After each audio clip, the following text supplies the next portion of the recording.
Hello, मी माझी सखी. मी माझ्या सखीमध्ये आज रक्षाबंधन स्पेशल असं मी छान मिठाई बनवते. आता मिठाई काय बनवते त्याची मी रेसिपी दाखवतेच ह्याच्यामध्ये व्हिडिओमध्ये. आज मी रक्षाबंधन स्पेशल असं काहीतरी ठरवलं आहे की मिठाई बनवायची. आता मिठाई म्हणजे रेग्युलर मिठाई बनवणार नाही, थोडं वेगळं करणार आहे. मग त्यासाठी आज ठरवलं मी मोहनताळ बनवणार. आता मोहनताळ बनवण्यासाठी मी का लगेच तयार झाले, कारण माझ्या घरामध्ये बेसन पीठ रेडी होतं, कारण मी ह्या बेसन पिठापासून लाडू पण बनवते आणि ते छान भाजलेलं आहे आणि इथं घरगुती दळून आणलेलं आहे. आता हे मी ह्या वाटीचं प्रमाण घेऊन घेतलेलं आहे. ह्या वाटीने हे 2 वाटी मी बेसन पीठ घेतलेलं आहे. त्याच वाटीसाठी मी 3/4 तूप घेतलेलं आहे. आता हे तूप मी परवाच्या व्हिडिओमध्ये दाखवलेलंच आहे, मी घरगुती बनवलेलं आहे. आणि इकडे ही बरणी भरलेलीच आहे तुपाची. आणि हीच वाटी 1 वाटी मी दूध घेतलेलं आहे. आता मग छान मी मोहनथाळीची तयारी करणार आहे. मी दुसऱ्या प्लेटमध्ये काय केलं, बेसन पीठ काढून घेतलेलं आहे.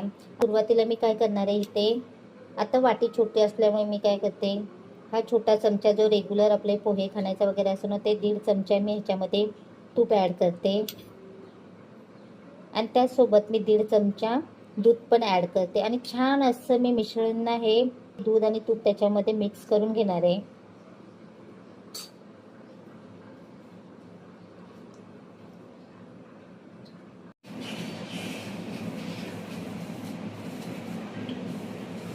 आता इकडे मी जे बेसन पीठमध्ये तूप आणि दूध टाकलेलं होतं ते पूर्ण असं बेसनला चोळून घेतलेलं होतं आणि ते पूर्ण चाळणीने मी चाळून घेतलेलं आहे. आता इकडे गॅसवरती मी कढई तापत ठेवलेली आहे.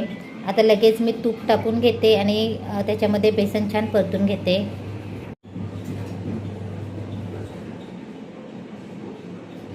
सुरुवातीला तूप मी थोडंच टाकते आणि थोडं ठेवून देते.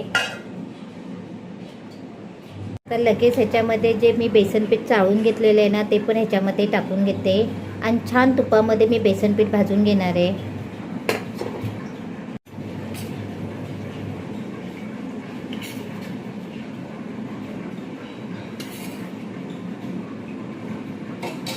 गॅस मंदच ठेवण्याने छान बेसन असं तुपामध्ये भाजून घ्यायचं.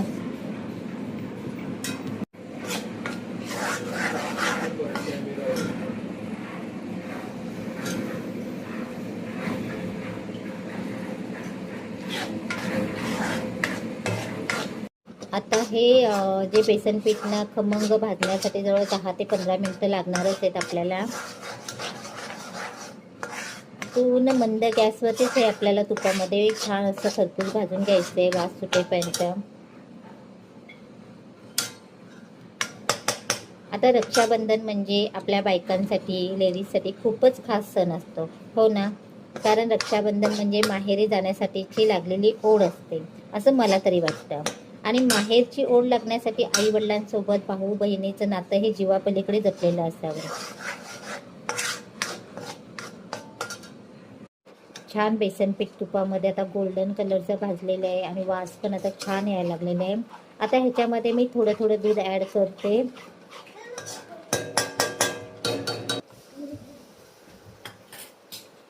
छान मिक्स करून घेते.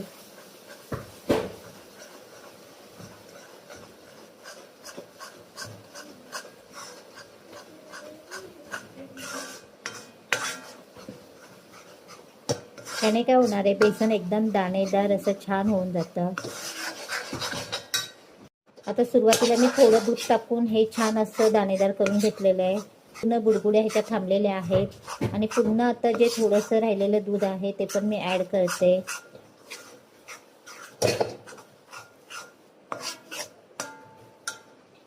थोडं थोडंच मी ॲड करणार आहे, जसं लागेल तसं.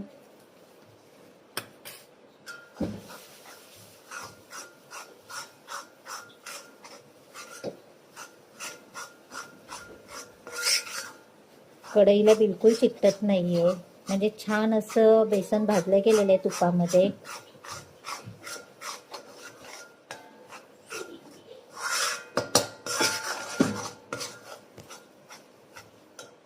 एकदा थोडंसं दूध टाकून घेते मी. प्रत्येक वेळेला मी थोडं थोडं दूध टाकून छान असं त्याच्यामध्ये मिक्स करून घेते आणि पूर्ण बुडबुड्या त्याच्यात थांबल्यानंतर नंतर मग मी परत थोडंसं दूध टाकते. आता मी 1 वाटी दूध घेतलेलं होतं, पण मला आता 1 वाटी लागलेलं नाही आहे, थोडंच लागलेलं आहे. कारण पुन्हा एकदा असं जवळ 3 ते 4 वेळा मी केलेली आहे ही प्रोसेस.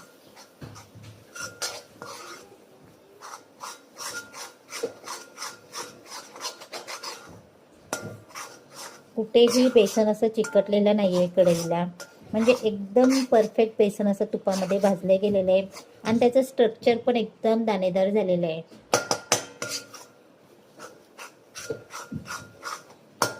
आता मगाशी जे थोडंसं तूप ठेवलेलं होतं ना, ते मी 1 चमचा ह्याच्यामध्ये पुन्हा ॲड करते.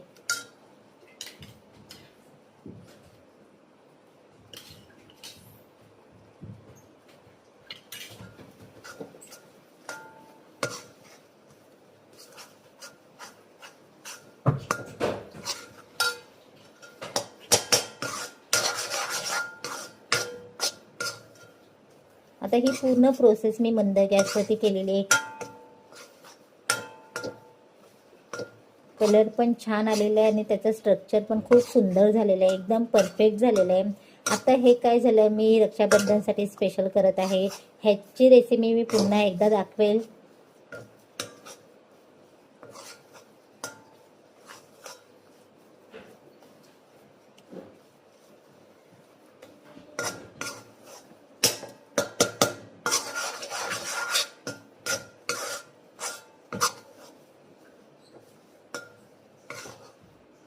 आहे ना, एकदम परफेक्ट झालेलं आहे. छान असं कलर पण आलेलं आहे आणि स्ट्रक्चर पण ह्याचं एकदम परफेक्ट झालेलं आहे.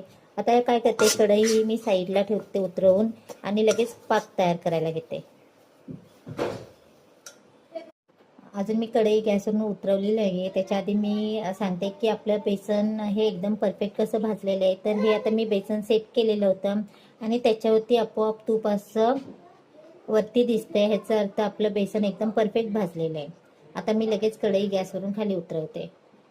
इकडे कढई मी साईडला काढून ठेवलेली आहे.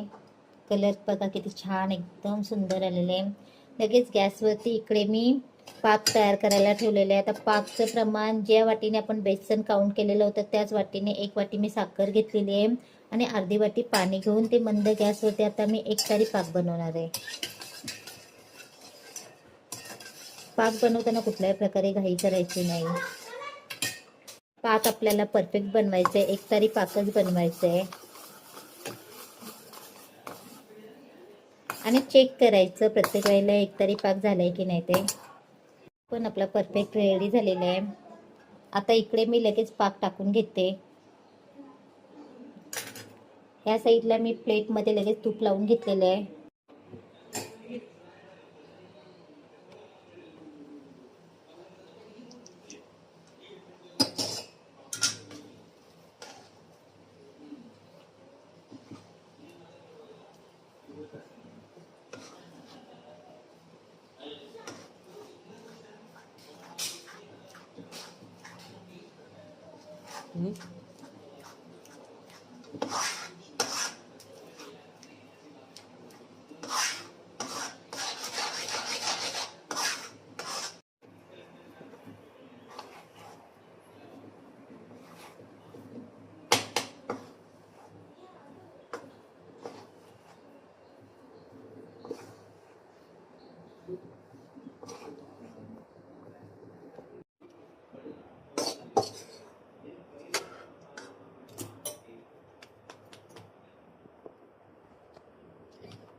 मध्ये मी जे तूप लावून ठेवलेलं होतं सेट करायला, त्याच्यावरती मी लगेच ह्या वड्या थापून घेतलेल्या आहेत आणि छान अशा वड्या पण त्या पाडून घेतलेल्या आहेत पहिले त्याने.